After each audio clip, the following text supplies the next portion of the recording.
Zee 24 तास, एक पाऊल पुढे। तर ठाणे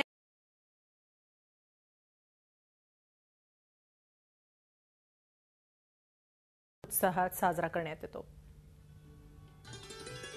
1879च्या राजपत्रात ठाण्यातल्या 9 देवळांचा उल्लेख आहे। त्यात फार प्राचीन अशा घंटाळी मंदिराचाही उल्लेख आहे। 200 वर्षांपूर्वीचं हे पेशवेकालीन मंदिर आहे। एका झाडाखाली देवीची स्वयंभू मूर्ती मिळाली।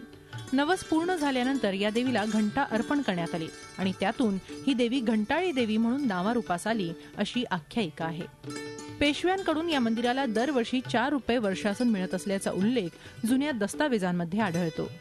रावसाहेब केशवराव भास्करजी कोठारे यांच्या पूर्वजांनी हे मंदिर बांधल्याचा उल्लेख या ठिकाणी आहे। पूर्वीपासून या देवीला नवस घंटेचा नवस बोलत असत आणि त्या नवस पूर्ण झाला की लोक इथे येऊन घंटा देवीला अर्पण करत असत, म्हणून त्या देवीचं नाव घंटाळी आहे असं पडलेलं आहे। आम्ही लहानपणापासून मी येते, आता 15 वर्ष झाली माझं पण लग्न वगैरे झालंय आणि आता आम्ही आलोय ते म्हणजे खूप जागृत दैवत आहे हे आणि शिवाय ह्या देवीवर खूप म्हणजे तेज आहे, म्हणजे एक प्रकारचं एक वेगळंच तेज आहे आणि नवरात्रात सुद्धा ह्या देवीचं इथे होम वगैरे करतात अष्टमीला।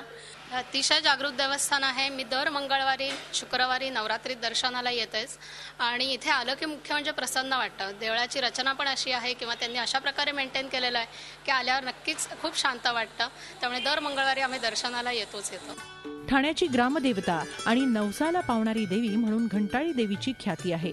या मंदिराच्या पटांगणावर 1964 पासून नवरात्रोत्सव मोठ्या उत्साहात साजरा करण्यात येतो। या उत्सवासाठी राज्याच्या कानाकोपऱ्यात झी 24 तास, एक पाऊल पुढे।